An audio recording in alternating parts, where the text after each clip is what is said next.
साथियों तो हम आगे देखो क्या है, कल तक आपने लाइब्रेरी को समाज लिखकर इंपीरियल लाइब्रेरी का गठन किया गया है ना। कब किया गया साथ में ये जो है इंपीरियल लाइब्रेरी का गठन कब किया गया? 1851 में। डायरेक्ट पूछा था ना एग्जाम में, इंपीरियल लाइब्रेरी का गठन कब किया गया था? तो 1851 में। आगे बात करें 1902 में इंपीरियल लाइब्रेरी यानी इंडेटर्स वैलिडेशन अधिनियम पारित किया गया है ना। डायरेक्ट आपको इंग्लिश वाला जो वर्ड है वह भी दे सकता है एग्जाम में। इंडेटर्स वैलिडेशन अधिनियम कब आया था? भारत में 1902 में आया था। तो हिंदी में भी आपको ध्यान रखना है कि इंपीरियल लाइब्रेरी एक्ट कब आया था? तो 1902 में आया था। दोनों तरफ से हमारे को ध्यान में रखना है। पारित किया गया और पुनर्गठित इंपीरियल लाइब्रेरी को औपचारिक रूप से 30 जनवरी 1903 को लॉर्ड द्वारा 30 जनवरी 1908 को मेटको हॉल में जनता के लिए खोल दिया गया। तो सबसे पहले देखो इसकी स्थापना कब हुई? 30 जनवरी 1903 को जो है जनता के लिए खोल दिया गया है ना। तो मेटको हॉल में इसको कब खोला गया था साथियों? तो 1908 में, 30 जनवरी 1908 में है ना। यहाँ पे इसको डिलीट कर दिया 30 जनवरी 1900 ये 3 की जगह 8 हो गया, बट ये नियम में यहाँ पे यहाँ क्या होगा? 30 जनवरी 1930 को लॉर्ड कर्जन द्वारा मेटको हॉल में, कहाँ पे? मेटको हॉल में जनता के लिए खोल दिया गया। ये सेंटेंस यही कंप्लीट हो जाएगा हमारा है ना। 30 जनवरी 1930 को किसके द्वारा? लॉर्ड कर्जन के द्वारा। कहाँ पे? तो मेटको हॉल में है ना। तो मेटको हॉल में कब ट्रांसफर हुई थी वो मैंने बताया आपको 1844 में। तो वो भी हमारे ध्यान में रखना है। आगे बात करें तो ब्रिटिश संग्रहालय के जॉन मैकफर्लेन, किसके? जॉन मैकफर्लेन, तो इसको क्या किया गया? इंपीरियल लाइब्रेरी की देखभाल के लिए इसके पहले लाइब्रेरियन के रूप में आमंत्रित किया गया। इसका उद्देश्य था कि यह संग्रह पुस्तकालय होगा विद्यार्थियों के अध्ययन की जगह और भारत के भविष्य के इतिहासकारों के लिए सामग्री का एक भंडार के रूप में कार्य करेगा, जिसमें यथासंभव किसी भी काल में भारत के बारे में लिखे गए हर सामग्री को देखा और पढ़ा जा सके। तो यह इसका उद्देश्य था साथियों, जो हमारी नेशनल लाइब्रेरी है उसका उद्देश्य था है ना। तो ये उद्देश्य था। और इसको जॉन मैकफर्लेन को कब कौन सा लाइब्रेरियन? तो जो राष्ट्रीय पुस्तकालय उसका प्रथम लाइब्रेरियन नियुक्त किया गया था। और जो जॉन मैकफर्लेन थे वह उस समय जब उनको नेशनल लाइब्रेरी का लाइब्रेरियन नियुक्त किया गया वहाँ उस समय ब्रिटिश म्यूजियम में थे है ना। ध्यान रखना है ब्रिटिश म्यूजियम में थे। ब्रिटिश म्यूजियम कहाँ पे है? तो आपको पता लंदन में है ना। अगर नहीं पता हो तो नोट डाउन कर लेना। ब्रिटिश म्यूजियम लंदन के अंदर उस समय थे ये, जिनको वहाँ पे असिस्टेंट के रूप में ये कार्य कर रहे थे, जिनको क्या किया? लाइब्रेरियन के रूप में भारतीय राष्ट्रीय पुस्तकालय में जो है इनको नियुक्त कर दिया गया। आगे बात करें तो देखो अब बात करेंगे 1928 की। 1928 में रिचे कमेटी है ना। 1928 में भारत सरकार ने, किसने? भारत की सरकार ने है ना, जो तात्कालिक ब्रिटिश सरकार थी उसने क्या किया? श्री जे रिचे है ना, जो ये की अध्यक्षता में पुस्तकालय के प्रशासन को पुनर्गठित करने के लिए एक उपाय सुझाने हेतु एक समिति नियुक्त की है ना। भारत सरकार ने इसकी अध्यक्षता में, किसकी? जे रिचे की अध्यक्षता में। इस समिति ने अन्य बातों के अलावा सिफारिश की कि इंपीरियल लाइब्रेरी को कॉपीराइट डिपोजिटरी, कौन सी लाइब्रेरी? डिपोजिटरी। यहाँ पे आपको ऑप्शन में ये भी मिल सकता है कि डिपोजिटरी लाइब्रेरी घोषित की, बाकी डिपोजिटरी नहीं। कौन सी लाइब्रेरी घोषित करवाने के लिए? तो डिपोजिटरी लाइब्रेरी घोषित करवाने के लिए इस कमेटी ने अनुशंसा करी थी, लेकिन इनकी अनुशंसा पे जो है मंथन नहीं हो पाया और इसको लागू नहीं कर पाया है ना। ये ध्यान रखना है। घोषित किया गया जाना चाहिए। इस सिफारिश का पालन करने के लाइब्रेरियन श्री जे ने और खान बहादुर के असदुल्ला के द्वारा किया गया, जिसका उद्देश्य इंपीरियल लाइब्रेरी कॉपीराइट जमा का विशेषाधिकार सुरक्षित करना था। इन्होंने क्या किया? इसको इम्प्लीमेंट करने की कोशिश की गई, लेकिन यह इम्प्लीमेंट नहीं हो पाया था। तो कौन सी समिति? 1928 और रिचे समिति, यह आपको ध्यान में रखना है साथियों। जो रिचे समिति थी उसने अपनी रिपोर्ट 1928 में दी है ना, ये ध्यान रखना है। आगे देखें तो के.एम. असदुल्ला, जो ये के.एम. असदुल्ला थे लाइब्रेरियन, ब्रिटिश लाइब्रेरियन, उन्हीं की आगे बात हो रही है। ने 1934 में इंपीरियल लाइब्रेरी पुस्तकालय प्रशिक्षण पाठ्यक्रम शुरू करने का श्रेय प्राप्त था किसको? के एम असदुल्लाह को 1935 में, जिनको क्या किया भारत सरकार ने, फिर इनको खान बहादुर की उपाधि भी दी थी। कब दी थी? तो 1935 के अंदर ही दी थी। तो सबसे पहले पुस्तकालय प्रशिक्षण पाठ्यक्रम जो है इसमें इंपीरियल लाइब्रेरी, जो उस समय की नेशनल लाइब्रेरी और उस समय की तात्कालिक इंपीरियल लाइब्रेरी थी, उसको है ना, उसको क्या किया इन्होंने पुस्तकालय प्रशिक्षण पाठ्यक्रम उसके अंदर स्टार्ट कर दिया। देखो आगे देखो, आरंभ से ही प्रेस और पंजीकरण अधिनियम 1867 के प्रावधान के तहत सरकार द्वारा प्राप्त किसी भी पुस्तक को बंगाल सरकार ने पुस्तकालय द्वारा निःशुल्क मांगने का विशेषाधिकार देने की पेशकश की। 1907 में जब लाइब्रेरी ऑफ कांग्रेस, ये आपको ध्यान रखना, लाइब्रेरी ऑफ कांग्रेस से इंपीरियल लाइब्रेरी को 2333 खंड प्राप्त हुए थे, तब यह इसके संग्रह के लिए विस्तार की दिशा में पहला कदम था, जो विदेशी देशों के संस्थानों के साथ प्रकाशन विनिमय के माध्यम से दिया गया था। अप्रैल 1947 में इंपीरियल लाइब्रेरी के पास कुल 3,50,000 संस्करणों का संग्रह है। हाँ, इसमें सबसे इम्पोर्टेंट जो चीज़ है साथियों, जो हमारी नेशनल लाइब्रेरी है, उसमें सबसे पहले जो है इसने लाइब्रेरी ऑफ कांग्रेस ने, इसने लाइब्रेरी ऑफ कांग्रेस ने सबसे पहले क्या दिया था? 2333 खंड यानी वॉल्यूम दिए थे। तो सबसे पहले किसने दिए थे? Library of Congress. तो ये आपको ध्यान रखना है, डायरेक्ट एग्जाम में पूछा जा सकता है ना। और ये भी एक नेशनल लाइब्रेरी है, तो आपको पता है कहाँ की है? तो ये USA, United state of America है, वाशिंगटन में इसका मुख्यालय लाइब्रेरी ऑफ कांग्रेस का है ना। और इसकी स्थापना हुई है 24 अप्रैल 1800 है ना, नोट डाउन कर लेना अगर आप चाहो, 24 अप्रैल 1800। बाकी लाइब्रेरी ऑफ कांग्रेस के बारे में विस्तृत रूप से अलग से हम जो है क्लास लेके आएंगे। आगे देखें तो साथियों, ये भी पूछा जा सकता है, अप्रैल 1947 तक इंपीरियल लाइब्रेरी बस कुल कितने खंड थे? तो कितने थे? 3,50,000। ये भी आपको ध्यान में रखना है। किसी भी तरीके से जो है आपको एग्जाम में क्वेश्चन पूछा जा सकता है, जैसे भी पूछे आपको आंसर ध्यान में होना चाहिए है ना, कैसे भी पूछा जा सकता है। ये जो नेशनल लाइब्रेरी, यहाँ से आपके एग्जाम में डायरेक्ट क्वेश्चन बनते हैं ना, कई बार डायरेक्ट जो मैं पढ़ा रहा हूँ कैसे कैसे एग्जैक्ट क्वेश्चन आपके पूछे जाएंगे। आगे देखो, भारत की स्वतंत्रता के बाद, यानी जब भारत स्वतंत्र हो गया 15 अगस्त 1947 को, उसके बाद राष्ट्रीय पुस्तकालय जो है 1948 में इंपीरियल लाइब्रेरी नाम परिवर्तन अधिनियम, तो ये वेरी वेरी इंपॉर्टेंट है कि नेशनल लाइब्रेरी का जो नाम परिवर्तन हुआ था इंपीरियल लाइब्रेरी से हम नेशनल लाइब्रेरी के, तो कौन सा अधिनियम आया था? तो उसमें ध्यान रखना, इंपीरियल लाइब्रेरी एक्ट आया था, न कि नेशनल लाइब्रेरी एक्ट लागू हुआ था। तो ये आपको देखना है, ध्यान रखना है, एग्जाम में डायरेक्ट होता ऑप्शन में होगा नेशनल लाइब्रेरी एक्ट के अधीन नहीं, इसके अधीन इंपीरियल लाइब्रेरी नाम का परिवर्तन एक्ट के द्वारा है ना, इंपीरियल लाइब्रेरी के स्थान पर अस्तित्व में आया है ना। कौन सा नाम अस्तित्व में आया? National Library of India. उस समय लाइब्रेरी की सबसे महत्वपूर्ण जरूरतों में से एक अतिरिक्त जगह थी, यानी उस समय क्या था साथियों, उस समय जरूरत थी तो हमारे को एक अच्छा स्थान, बड़ा स्थान की जरूरत थी। जो पहले मेट्रो भवन में थी, वहाँ स्थान उसके लिए स्पेस नेशनल लाइब्रेरी के लिए कम पड़ रहा था, तो सबसे पहले प्राथमिकता क्या थी कि हमारे को एक बड़ा स्पेस मिलना चाहिए। आगे देखो, उसके लिए क्या होता है, इस समस्या का समाधान भारत के तत्कालीन गवर्नर जनरल श्री सी राजगोपालाचारी है ना, श्री राजगोपालाचारी कहते हैं, उस समय के तात्कालिक गवर्नर जनरल थे, किसके? भारत के। तो उनके द्वारा एक उधार भाव से किया गया था, जिसमें उन्होंने कलकत्ता में वाइसराय पैलेस, कौन सा? वाइसराय पैलेस, जिसको हम कहते हैं बेल्वेडियर पैलेस। तो ये नाम आपको विशेष ध्यान रखना है, एग्जाम में क्या दे सकता है? वाइसराय पैलेस भी दे सकता है और बेल्वेडियर पैलेस भी दे सकता है कि जो हमारे गवर्नर जनरल थे श्री राजगोपालाचारी, उन्होंने कौन सा स्थान दिया था?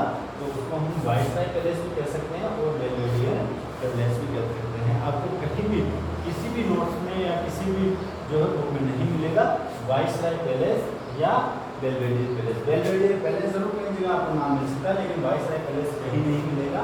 तो साथियों आप देख सकते हैं मैंने कितनी गहराई से कठिन परिश्रम करके, कठिन मेहनत करके आपके लिए क्लास लेके आए। साथियों में यूट्यूब पे कई बार क्लास नहीं हो पाती है, उसका मुझे भी अफसोस है, लेकिन मैं क्या करूँ, मैं चाहता हूँ कि अच्छे से अच्छा कंटेंट मिले। मुझे ऐसा नहीं है कि ऊपर से कंटेंट लेके पढ़ा के और आपको पढ़ा के वो टाइम पास करना है, ऐसा नहीं है। मेरा उद्देश्य है, आपको शुरू से मैं एक चीज़ कह रहा हूँ, मेरा उद्देश्य है आपके लिए ऐसे क्वेश्चन, ऐसा मटेरियल लेके आना जहाँ से डायरेक्ट आपके एग्जाम में क्वेश्चन पूछा जाता है, न कि कॉपी पेस्ट करके जो है ऊपर क्वेश्चन मैटर जो लिखा हुआ उसको लाके आपको पढ़ा दूंगा मैं, कोई दिक्कत नहीं है।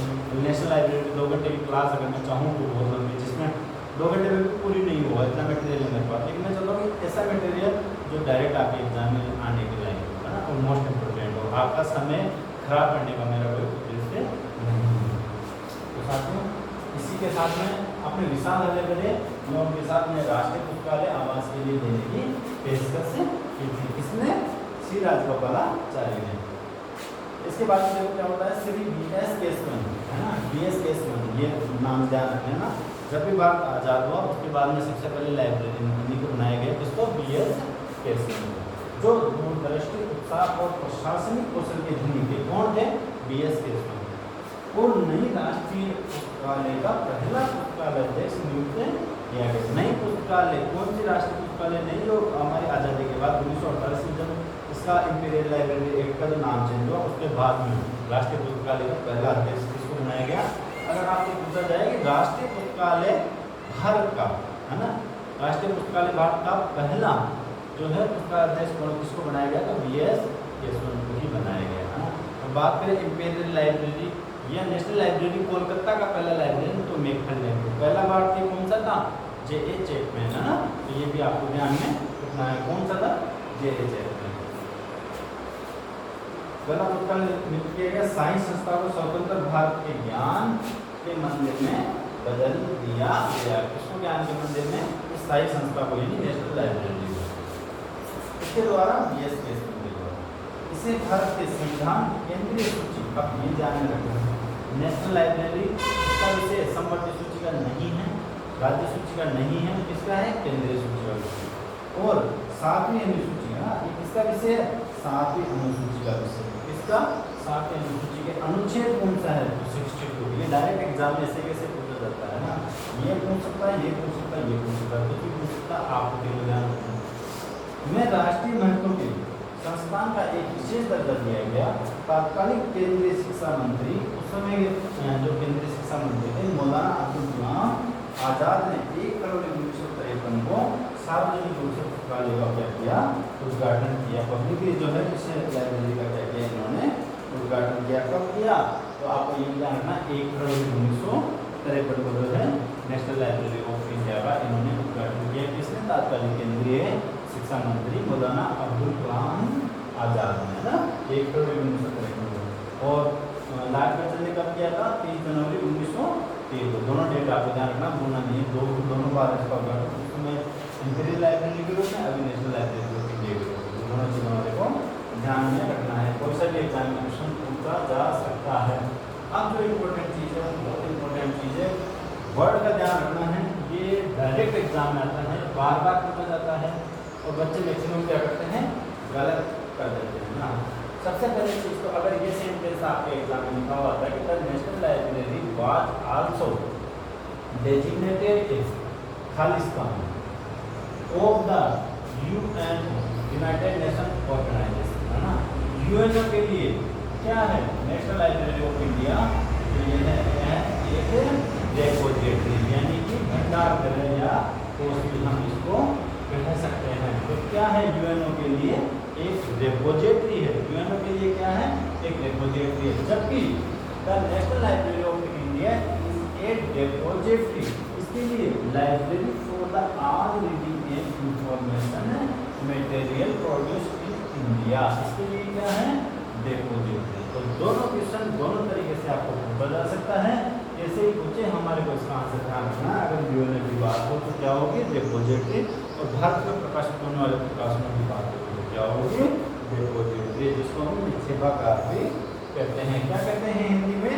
निक्षेपागार। डेपोजिटरी यानी, है ना, डोमेस्टिक के लिए डेपोजिटरी और UNO के लिए रेपोजिटरी। तो भूलना नहीं है, डोमेस्टिक यानी कि भारतीय, है ना, घरेलू के लिए बात करें तो डेपोजिटरी, और UNO के लिए बात करें तो डेपोजिटरी। डोमेस्टिक किससे कहते हैं? जो घरेलू सामान होता है। तो हमारे डेपोजिटरी, डोमेस्टिक के लिए डेपोजिटरी याद रखना है, और जो है UNO के लिए डेपोजिटरी। आगे बात करें, राष्ट्रीय पुस्तकालय भारत सरकार के अधीन संस्कृति मंत्रालय के अधीनस्थ कार्यालय के रूप में कार्य करता है। ये भी मोस्ट इम्पोर्टेंट है। जो नेशनल लाइब्रेरी किसके अधीन कार्य करता है? तो कल्चरल मिनिस्ट्री के अंतर्गत, है ना।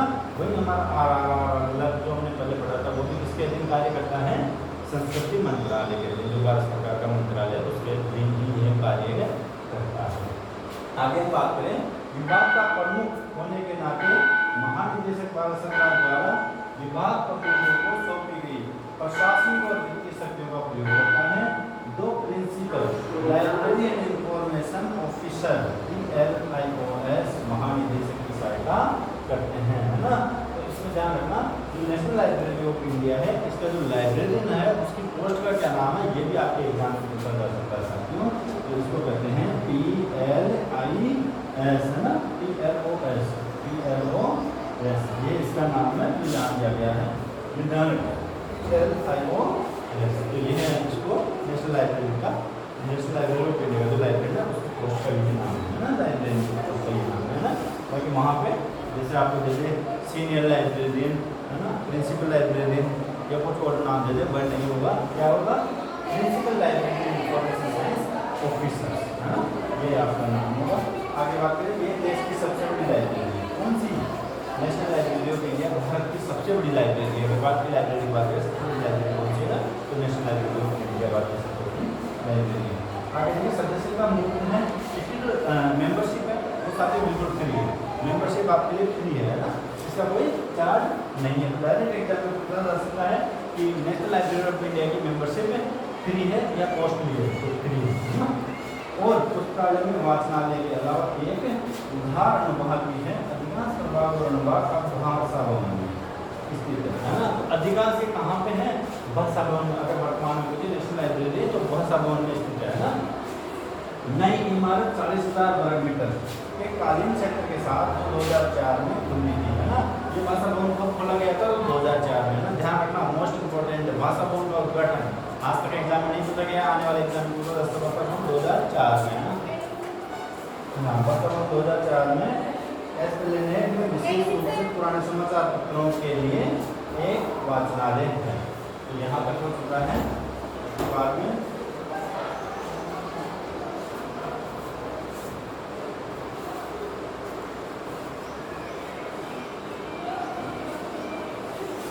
देखो, इसके बाद में 1968 में, अब बात किसकी करेंगे, 1968 की। 1968 में भारत सरकार ने न्यायमूर्ति VS झा की अध्यक्षता में राष्ट्रीय पुस्तकालय समीक्षा समिति की नियुक्ति की, है ना। इसकी VS झा कमेटी 1968 में, न्यायमूर्ति तो ये VS झा कहते हैं, एक न्यायमूर्ति है ना, रिटायर्ड जस्टिस है ना, उनकी अध्यक्षता में राष्ट्रीय पुस्तकालय समीक्षा समिति की नियुक्ति की। समिति ने 14 जुलाई 1969 को, इस समिति ने किसने, VS झा समिति जो न्यायमूर्ति जो है ना, 1969 को अपने रिपोर्ट प्रस्तुत की, जिसमें क्या किया इन्होंने, राष्ट्रीय पुस्तकालय गतिविधियों की समीक्षा की और इसके भविष्य की कार्ययोजना तैयार की। अब ये काफ़ी सारी रूपरेखा है, उनमें से कोई ऐसी इंपॉर्टेंट रूपरेखा नहीं है जो आपके एग्जाम में आने लायक हो, इसलिए मैं उसको नहीं लिखा है, लेकिन काफ़ी सारी इसकी रूपरेखा इन्होंने प्रस्तुत की।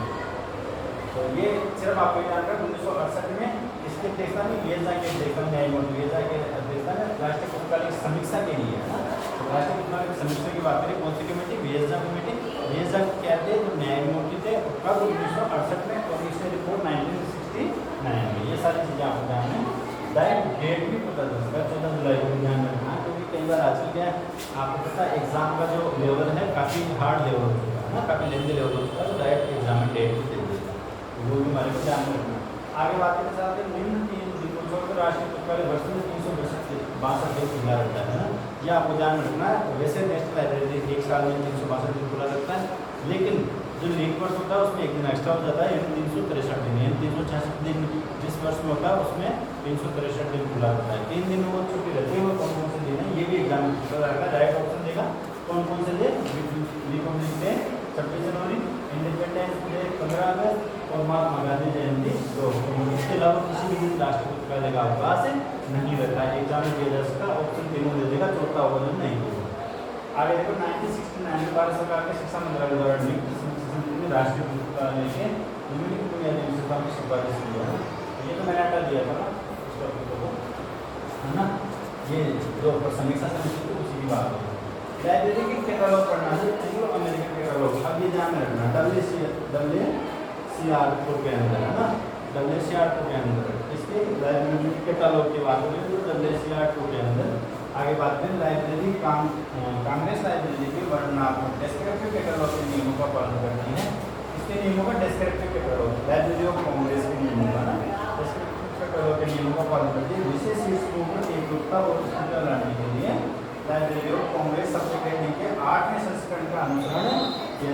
आपको डायरेक्ट एग्जाम में पूछा जा सकता है कि कौन से LCHS लाइब्रेरी को कौन से सब्जेक्ट में दी गई है, जो कौन से संस्करण 8वां संस्करण की यहाँ बात करेंगे। आगे बात करें तो उसको DGC वर्गीकरण पद्धति कौन सी इस्तेमाल की जाती है, तो DGC पद्धति से इस्तेमाल की जाती है। के अनुसार वर्गीकरण किया जाता है। DGC के 4 संस्करण है ना, वर्तमान में इसमें 4 संस्करण जो उपयोग में लिए जाते हैं, 16 संस्करण से 19 संस्करण तक DGC को दिया गया है। कटर का 3 फिगर ऑथर टेबल है ना, कटर के जो प्रमुख है ना, जो तीनों टेबल है वो हम आपको जो क्लासिफिकेशन की क्लास होगी उसमें विस्तृत पढ़ाएंगे। तो उसका इस्तेमाल जो है नेशनल लाइब्रेरी में किया जाता है। ऑथर मार्क निर्दिष्ट करने के लिए एक आइटम में किया जाता है। इसका कटर 3 फिगर ऑथर टेबल का ये ध्यान रखना, डायरेक्ट एग्जाम में पूछा जा सकता है। इसका और 3 फिगर ऑथर टेबल इसकी है कटर की, और उसके इसके लिए उपयोग किया जाता है, तो इसके लिए ऑथर मार्क्स के लिए ना। आगे देखें तो आगे बस आज का लास्ट टॉपिक है लाइब्रेरी में तो कौन सी लाइब्रेरी की बात कर रहे हैं, नेशनल लाइब्रेरी ऑफ इंडिया की बात कर रहे हैं। तो नेशनल लाइब्रेरी ऑफ इंडिया ने अंतर्राष्ट्रीय विकास अनुसंधान केंद्र यानी यहाँ किसकी बात हो रही है, IDRC की है ना, IDRC की बात हो रही है, जो कहाँ है, ओटावा के अंदर। ओटावा कहाँ है, तो कनाडा में। कनाडा से मिनिसिस, ये कौन सा सॉफ्टवेयर है, एक सॉफ्टवेयर है मिनिसिस। मिनिसिस एक सॉफ्टवेयर है जिसका नाम है सूचना प्रणालियों का मिनी कंप्यूटर एकीकृत सेट है ना, इसकी फुल फॉर्म ये है।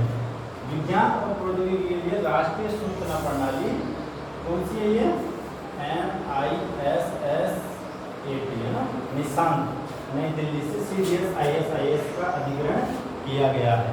इसके बाद में क्या है, मिनिसिस को पुस्तकालय संचालन के ग्रंथ सूची नियंत्रण के लिए स्थापित किया गया है, जबकि CDS-IS जो निशांत का है इसका उपयोग विशेष क्षेत्रों या विषयों के लिए छोटे डेटाबेस बनाने के लिए किया जाता है। तो आज की क्लास यहीं तक रहेगी। हैव ए नाइस डे और thanks for watching this video. फिर मिलते हैं जल्दी नेक्स्ट वीडियो में।